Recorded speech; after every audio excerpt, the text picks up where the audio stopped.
তোমাদের পরীক্ষা খুব নিকটে, খুব দ্রুত চলে আসছে না পরীক্ষা? হয়তো 15-20 দিন পরে পরীক্ষা, প্রথম সময় পরীক্ষা, 12 দিন না, প্রথম সময় পরীক্ষা হবে। এখানে পরীক্ষা আমাদের নবম দশম শ্রেণী সহ আর ইন্টারমিডিয়েট পরীক্ষার্থী যারা আছে সবার জন্য মোস্ট ইম্পর্টেন্ট একটা গ্রামার, মোস্ট ইম্পর্টেন্ট একটা গ্রামার।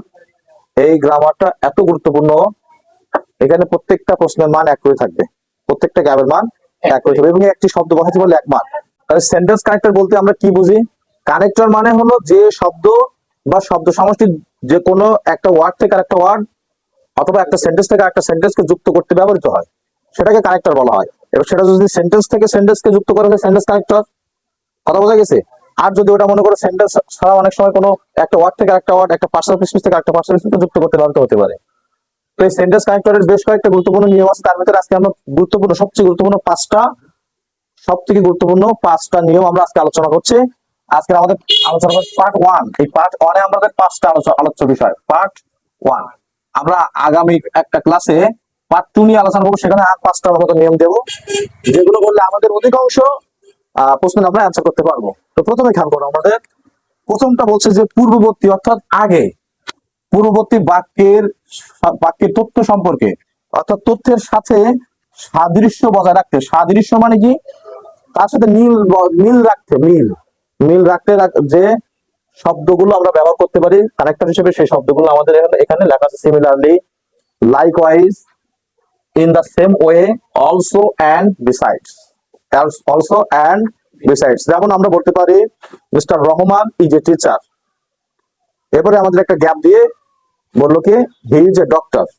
রহমান শিক্ষক, আবার ডক্টর। তাহলে রহমানের এই শিক্ষক এর সাথে সাদৃশ্য বজায় রেখে সমানত্ব প্রকাশ করে আরো একটা সেন্টেন্স যুক্ত হচ্ছে। সেক্ষেত্রে আমরা তাহলে কি বলতে পারি? অলসো, আরো, তিনি একজন কে ডক্টর। অথবা বলতে পারি বিসাইড, পাশাপাশি কোনো একজন ব্যক্তি কোনো একটা কাজ করে, তার পাশাপাশি আরো একটা কিছু করে, কোনো কিছু করে, সেটা ক্ষেত্রেও আমরা অলসো, বিসাইডস, আমরা সিমিলারলি, লাইকওয়াইজ এই শব্দগুলো থেকে যে কোনো একটা ব্যবহার করতে পারবো। ওকে, তাহলে নাম্বার 1 হয়ে গেল। নাম্বার 2, পূর্ববর্তী বাক্যের তথ্যের বিপরীত অর্থাৎ বিপরীত অর্থ। এটা কেমন? যে লোকটা অসুস্থ ছিল, অসুস্থ থাকলে সে শুয়ে থাকার কথা বেড রেস্টে। এই অসুস্থ থাকার পরে এখানে এক অংশে বলা হচ্ছে, পরবর্তী অংশে দেওয়া আছে সে মাঠে গিয়েছিল কাজ করতে। তাহলে এই অংশের সাথে ওই অংশ কি বিপরীত অর্থ হয়ে যাচ্ছে না? ঠিক একইভাবে আমরা বলতে পারি মেয়েটা অনেক মেধাবী বা অনেক বেশি করে পড়েছিল, আবার পরবর্তী অংশে আমাদের দিয়ে দিচ্ছে সে ফেল করেছিল। তাহলে বিপরীত অর্থ হচ্ছে। তো এই ধরনের বিপরীত অর্থ প্রকাশ করার ক্ষেত্রে আমরা ব্যবহার করতে পারি however, anyhow, while, but, nevertheless, yet, on the other hand, on the contrary, instead. এই শব্দগুলো কখন ব্যবহার করবো? একটা বাক্যে যে অর্থ প্রকাশ করবে তার বিপরীত ধর্মীয় অর্থ প্রকাশ করার ক্ষেত্রে পরবর্তী অংশে। ওকে, পরের 3 নম্বর বলছে কোন ঘটনা বা বিষয়ের ফলাফল নির্দেশ করতে। কোন ঘটনা বা বিষয়ের ফলাফল, এবার কি জিনিস? আমরা আগে বলছিলাম যে বিপরীত অর্থ, এবার বিপরীত না, এবার হলো কি ফলাফল। যেমন মেয়েটা অধিক পড়েছিল, এর বিপরীত না, কিন্তু এবার ফলাফল। তাহলে কি হওয়া উচিত? সে ভালো কি ফলাফল করেছিল, সে এ প্লাস পেয়েছিল, সে পাস করেছিল, তারা ভালো খেলেছিল, তারা এবং ম্যাচটা জিতছিল, তার ফলাফল। অথবা এমন বলতে পারি যে লোকটা অসুস্থ ছিল, এর ফলে কি সে কাজ করতে পারেনি, এটাই তো তার ফলাফল হওয়া উচিত। তো এই ফলাফল প্রকাশ করার ক্ষেত্রে কি ব্যবহৃত হয়েছে? As a result, that's why বা that is why, for this reason, consequently, therefore, so, thus. যে কোনো একটা শব্দ ব্যবহার করতে পারবো আমরা পূর্ববর্তী বাক্যের আলোচিত কোনো ঘটনা বা বিষয়ের ক্রম বা ধারাবাহিকতা বজায় রাখতে। অর্থাৎ আমাদের কোনো একটা বিষয় বলা হচ্ছে যে আমরা মনে করে বলতে পারি যে গাছ আমাদেরকে অনেকভাবে সহযোগিতা করে, অনেকভাবে কি কি। এবার এই যে ভাবগুলো আমরা বজায় রাখবো, তাহলে প্রথমত কি বলতে পারি? গাছ আমাদেরকে অক্সিজেন দেয়, দ্বিতীয়ত গাছ আমাদেরকে ছায়া দেয়, তৃতীয়ত গাছ থেকে আমরা ফল পাই, ঔষধ পাই।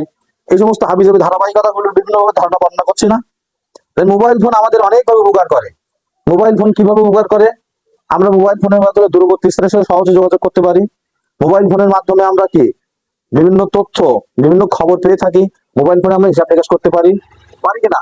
এই সমস্ত বিষয়গুলো আমরা যখন ধারাবাহিকভাবে কোনো বিষয় উল্লেখ করা থাকবে, তো তখন আমরা এই শব্দগুলো ব্যবহার করবো। সেগুলো কি? ফার্স্টলি, অথবা এট ফার্স্ট, অথবা শুধু ফার্স্ট, সেকেন্ডলি, অথবা at second, thirdly অথবা third, also, besides, moreover, furthermore, additionally, in addition, lastly, at last, finally, এই শব্দগুলো আমরা ব্যবহার করবো। তবে এখানে যে কোনো একটা ব্যবহার করা যাবে না, কিন্তু এখানে একটু বুঝতে হবে যে যেহেতু এখানে বলছে ফাইনালি, মানে ফাইনাল মানে কি বুঝি আমরা শেষে, তার মানে এই ফাইনালি আমাদের দেখা আছে, আমরা বললাম যে মোবাইল ফোন আমাদের অনেকভাবে উপকার করে, তো প্রথমেই কি আমরা ফাইনালি ব্যবহার করবো? তাহলে প্রথম দিকে যে বিষয়টা বলা হচ্ছে সেটা আমরা অবশ্যই ফার্স্ট অথবা ফার্স্টলি, এই ঘটনাগুলো যখন আমরা ক্রমান্বয়ে বর্ণনা দিতে শেষে চলে আসবো, তখনই আমরা কি ফাইনালি ব্যবহার করবো বা এট লাস্ট এগুলো ব্যবহার করবো। কথা বুঝছো? পূর্ববর্তী বাক্যের আলোচিত কোনো ঘটনার উদাহরণ বা দৃষ্টান্ত দেওয়ার জন্য, উদাহরণ বা দৃষ্টান্ত দেওয়ার জন্য, for example, for instance, for example, for instance, such as, like, such as, like, এই শব্দগুলো আমরা ব্যবহার করব। তো আমরা এই পাঁচটা নিয়ম পড়লাম, এবং পাঁচটা নিয়ম পড়ে আমরা যে বিষয়টুকু আয়ত্ত করতে পারছি তার উপর ভিত্তি করে আমি পাঁচটা গ্যাপ এখানে দিছি, যেহেতু আমাদের practice makes a man perfect একটা কথা আছে। তো দেখো, এই প্র্যাকটিস করে আমরা এখন এই নিয়মগুলো সম্পর্কে একটু ধারণা পাই। যে নিয়মগুলো পড়ে যতটা না বুঝেছি আমরা, এক্সারসাইজ গুলো আমরা কমপ্লিট করার পরে তার থেকে বেশি বুঝবো। তো প্রথমে আমাদের বলছে কি, he can play cricket, say cricket খেলতে পারে। আবার এখানে দেখছি he likes football, say football পছন্দ করে।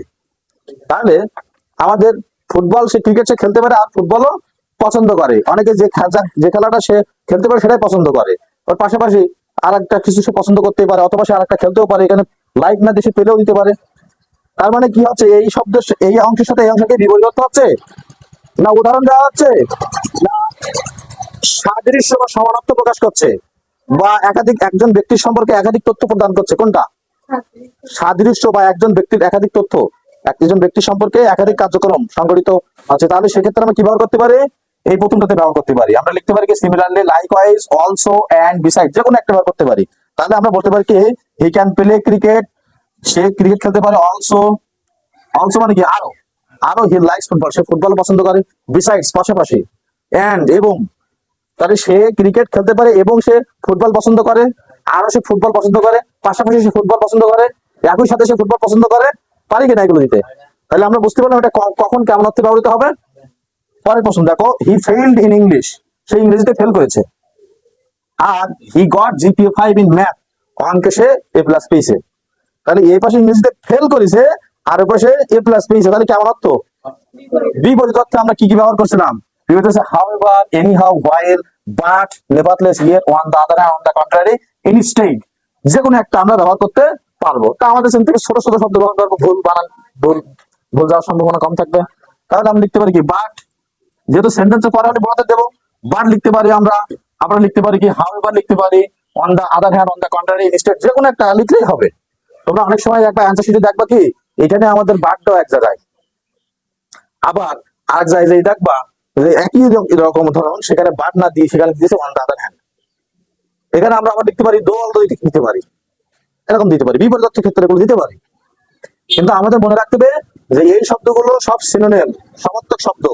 এই শব্দগুলো এখানে বলছে হাউএভার, যাই হোক, এনিহাউ মানে যাই হোক, হোয়াইল মানে কি যেখানে, তারপরে আমরা বলতে পারি বাট কিন্তু, নেভারথেলেস তথাপি, ইয়েট তবু, অন দা আদার হ্যান্ড অন্যদিকে, অন দা কন্ট্রারি বিপরীত, ইনস্টেড পরিবর্তে। এখন যে কোনো একটা শব্দ আমরা ঘুরিয়ে ফিরে যাই কথা, যেমন গুড মানে ভালো, তারপরে কি ওয়েল মানে ভালো, বিউটিফুল মানে কি ভালো বুঝি না আমরা, ফাইন মানেও ভালো বুঝি, তাই না? ওয়ান্ডারফুল মানেও কি, সে ভালো কিছুই তো বুঝি আমরা। এক্সিলেন্ট মানেও ভালো কিছু বুঝি। সবগুলো প্রায় সমার্থক শব্দ না, তাই তো? তাহলে আমরা এগুলো সেই একই ধরনের, আমরা এগুলো ব্যবহার করতে পারবো যে কোনো একটা।